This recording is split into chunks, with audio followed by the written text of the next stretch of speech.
So for today, I will finish off with a quick story from the time of the Buddha, sourced from the Surāpāna Jātaka, about how alcohol managed to reduce a monk with mental powers to a monastic liability. Once upon a time, the Buddha was passing through an area called Vatika. On the way, he met with some travelers coming the opposite direction. Out of concern for the Buddha, they wanted him not to go any further towards Ambatita, because at a hermitage there was a Naga serpent which had great powers and was highly dangerous. Because the serpent was of false view, it would certainly harm the Buddha. The Buddha ignored their advice, however, even though they pleaded with him 3 times not to go. The monastic community set up camp in the forest not far from the hermitage of Ambatita, and they selected the Buddha's attendant, a monk called Sakata Thera, who was not yet enlightened but who was endowed with miraculous mental powers, to be the one to deal with the serpent. The elder entered the lair of the serpent and prepared a podium of grass, covered it with a mat, and sat there cross-legged for meditation. The fierce serpent saw the monk meditating and was annoyed by the imposition. The serpent was provoked to breathe smoke over the monk, but the monk was ready for the confrontation and deflected the smoke so that it blew back on the serpent. When the serpent saw the smoke had no effect on the monk, it changed to breathing fire over the monk instead. Normally anyone touched by the flames would immediately be reduced to cinders, except for those with exceptional mental powers. The monk used his powers again to deflect the fire back at the serpent until the serpent couldn't bear the heat any longer. The serpent felt so exhausted that it turned back into a normal snake. It was so embarrassed about not being able to conquer the monk that it started to lose some of its arrogance. Before, it had been so arrogant that it wouldn't listen to reasoning, but now it was more ready to listen. The monk gave the serpent a preaching and established it in the 3 refuges and the 5 precepts, thereby rendering it harmless. Afterwards, the monk returned triumphant to the monastic community. The Buddha remained at Vatika for a few days longer and then continued towards the city of Kosampi with his community.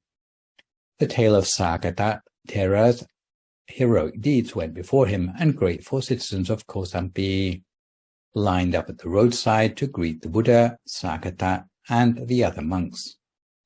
Having received the Buddha, many of the faithful went to visit the heroic Sakata Thera, who had overcome the mighty serpent by his mental powers. They wanted to show him their gratitude by offering him a special delicacy. They pledged to offer anything he asked of them. Sakata just smiled and didn't take them up on the offer. Unfortunately, there was a group of renegade monks, known as the Group of 6 or Chapakiya, who were renowned for breaking the monastic rules. They were always finding new ways to break the regulations, meaning the Buddha was constantly having to lay down new monastic rules. The Group of 6 thought to themselves, "We are monks like Sakata, but we don't have magical powers like him. Let's play a trick on Sakata and have some fun."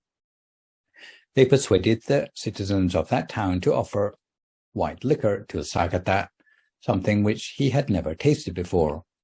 They praised the offering of alcohol to Sakata, saying it would be a special merit for those citizens. They said it would be an even more special merit to offer this rare substance to such an exceptional personage as Sakata Thera, especially when white alcohol is the most delicious drink you can find. Faithful asked, "Is that so? You've never heard that before." "Well, now you've heard it from us," said the Group of 6. Well, the citizens believed what the monks told them and were excited at the opportunity. They got their alcohol ready and waited for the opportunity to offer it to Sakata. Sakata ordained early in life and had never learned about the dangers of alcohol. The next morning, Sakata went on alms round as usual, and when he opened the lid of his bowl, the faithful were quick to fill his bowl with the best white alcohol they could find. Devotees were so proud to have found a special substance to offer to the heroic monk who had overcome the serpent. Sakata didn't pay any interest to the contents of his bowl. He had no idea what the substance was. He accepted alms from all comers. He was certain that the almsgivers would be responsible in the gifts they gave. If it wasn't proper, they would never offer it. Having finished his alms round, he sat down to eat the food from his bowl, and he had no idea that the alcohol had soaked into all his food. After lunch, Sakata's graceful deportment was reduced to dizzy staggering. He had a strange warm feeling in the stomach and collapsed at the city gate, lying there semi-conscious and mumbling incomprehensible nonsense. Once the Buddha had finished his alms round, he returned through the city gate, seeing Sakata lying on the ground. The Buddha had 2 monks help Sakata back to the temple. When they reached the temple, the monks laid Sakata down with his head pointing towards the Buddha out of respect for him. However, as soon as they let go of him, he wriggled, turning himself round so that his feet pointed at the Buddha, which is the height of bad manners in Buddhist culture.